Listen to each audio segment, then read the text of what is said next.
Thank you all for having us out. I'm just going to quickly actually provide an update and go over some of the same material that was probably talked back at the August meeting that we had on the St. Paul's quadrant. So back in August, I've seen a lot of the same faces that we had out at the charrettes over the summer in order to come up with a new vision plan for the St. Paul's area. And this is part of the redevelopment, which definitely affects Tidewater Gardens, because Tidewater Gardens is the subject of the redevelopment plan. Through that process in the summer, we came up with a housing plan. And the key thing here is that the residents are part of this. We're looking to have sort of a balanced plan, sort of taking all the ideas, all the issues that were brought about at the planning sessions, and essentially devise a plan that it tries to meet all those needs as much as possible. I think one of the biggest things that in this plan, what we are putting forth is we're going to replace 709 houses in the plan. 200 of those are assisted, and another 256 of those will be income restricted, and then another 253 will be market. So we are providing quite a number of houses or apartments that will be available for residents in Tidewater. Sort of breaking that down just to the component which is the assisted houses. We're tearing down 618 apartments. That's the number of apartments out here in Tidewater today. We're going to replace 200 of those back on the choice neighborhood sites. And then we're going to build 109 off the choice sites. But then working with the residents really over the past 8 years, we've done a number of surveys. There were some done back actually in 2006, then another back in 2012. When we talked to residents, there was a number of basically choices that folks wanted to make. And a number of the folks wanted to take a voucher and leave permanently and go to other communities. And so what you'll see here is that when we're replacing the apartments, we're replacing some on site, some either will be near site or on other sites, and then we're also making 309 vouchers available for folks that want to leave the community. The bottom part of this says that any family that wants to be part of the redeveloped community, you will have that opportunity one way or another. We either have you in the 200 units that are going to be built, the assisted units that are built back on site, or the other 256 units that are going to be income restricted and take vouchers.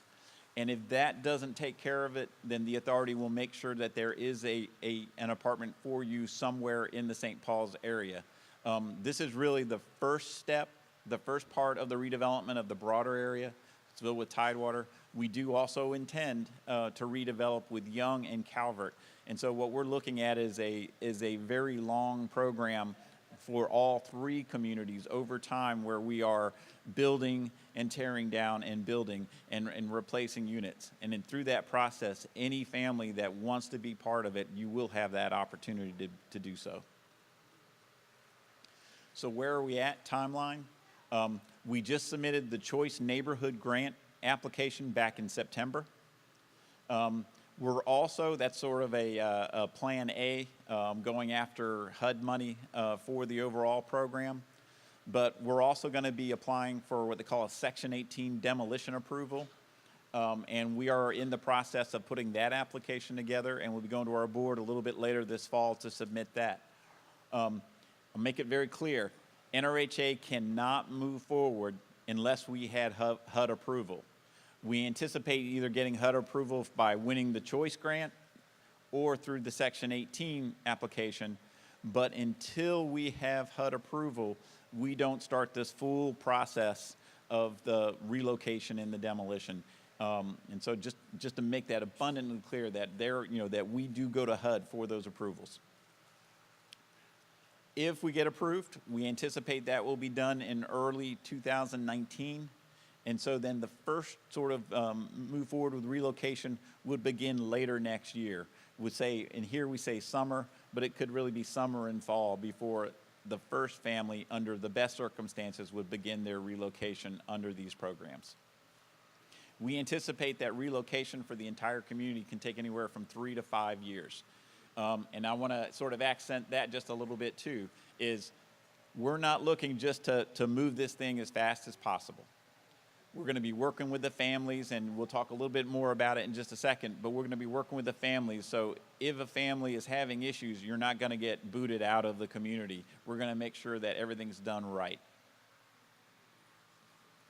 In the last meeting that we had, a lot of you saw this. This map just shows how we're planning to phase the relocation and demolition across the community. We've divided Tidewater into 4 phases. Those folks that are in the first phase, I know you've probably already been contacted, and you've also, what we're going to talk about in just a second, has already been provided a personal contact who will be working with you. For the folks in the other phases, don't worry, you'll also get one, but just not at first, as we work with phase 1 first. So relocation. There are basically 2 choices of whether you want to be part of the redevelopment in the future, so that you want to return, or that you want to go ahead and say, no, I don't want to be part of it, I just want to leave, and you want to make a permanent relocation. What we always say for folks that we've done in other situations is, for a lot of you, I would recommend always say temporary, that you just want to leave temporarily and you want to return, because you can always make that decision to come back. But if you decide at the front of it that you decide that you don't want to return, then you basically are cutting that avenue off. So we want to make sure that when you go through this process, is one, your first choice is whether you want to return or whether you want to, whether you don't. And in those choices, then you have the ability to say, one, I'm just going to temporarily move to another public housing community, another NRHA community right now, or I want to take a voucher and just temporarily move, but I fully expect to come back. That is an option. You guys can do that. If you decide to go permanently, it's the same thing. You can decide to go to another NRHA community and move permanently, or you can say, I want to take a voucher and I want to move permanently into private housing. In all cases, again, in all cases, it doesn't matter what your choice is, you do not lose your income assistance. You do not use your rent assistance through this process. If you go out on a voucher or you move to another NRHA community, you maintain your rental assistance throughout this entire program. You stay in the program.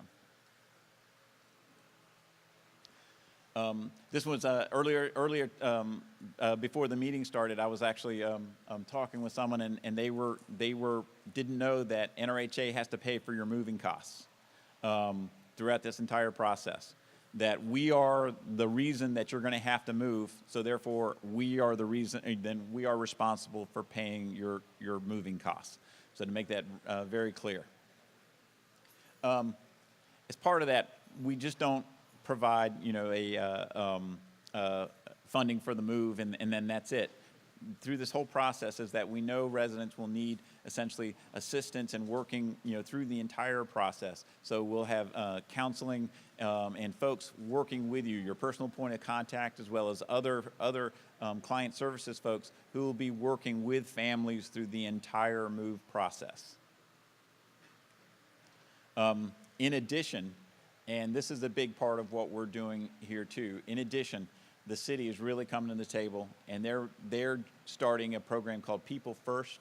It's going to provide additional case management services for all the families here at Tidewater through this process too. So above and beyond typically what NRHA would do through our relocation programs, the city is also coming in and saying is we're going to provide additional case management services to help folks achieve other items for self-sufficiency, job training, et cetera. So it's an addition that on top of standard or relocation efforts. So what to expect? Again, it should be all the families that are in phase 1. We've assigned personal points of contact for you, and if you don't have that now, please go back to the client service desks, and we'll make sure that you are put in contact with your personal contact. That person will be working with you throughout the process. Their job is to make sure that you stay informed, that they're keeping you updated on things, making the referrals, that they'll be starting that one person where if you've got a question about what's going on, you have somebody that you can contact. They may not know the answer, they may know the answer, but if they don't, they know who to get in contact with to answer your question. For the folks in the other phases, we haven't assigned those for you yet. You'll continue to work with your client service specialist today, but in the future, you will be assigned a personal point of contact as we get closer to your phase of relocation. One of the things that we want to let folks know, and sort of going really to the last line on this slide, is we haven't started yet. Do not pack. We do not have approval yet to tear anything down. You know, we always hear that some folks, they're ready to go, or they're being told you got to be out in 30 days or at the end of October or something like that. That is not the case. You will absolutely know through this entire process what is going on and when you're going to have to move. As a federal agency, we have many requirements to give you various notices. We will be working with you well in advance of when you will have to move. But at some point you do get an official notice, and they call it a 120-day notice, and that'll be your, an official notice that you'll get. But even then, we're going to be working with you. If we get to 120 days and you're still having some problems finding a place to move into or something like that, we're not going to kick you out. That is not what this process is about. In addition, we're talking today here at the Resident Forum, but we're going to have a lot of other meetings here out at Tidewater.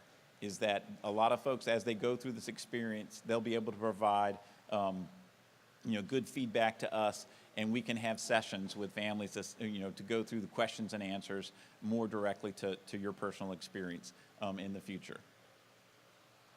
Kim's giving me the wrap-up look. This is something that I want to make sure that I highlighted here tonight, is that through this process, NRHA's got a lot of responsibilities, but as for the residents, even though that we're going into that we're going to, the plan to demolish the community and that you're going to be going through relocation, stay lease compliant.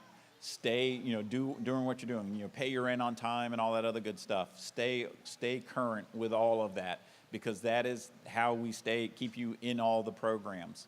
Because despite us going through demolition, it doesn't relieve all the requirements from HUD and about maintaining this community and the lease requirements. So stay lease compliant through this entire process.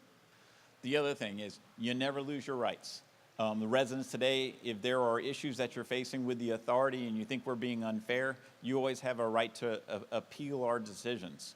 That maintains through this entire process, through the relocation process. So if you think that the payment's not enough, if you think that you're somehow being treated unfairly, if you think that something is amiss, you have the right to appeal. You have the right to question it, and you will maintain that right through the entire process.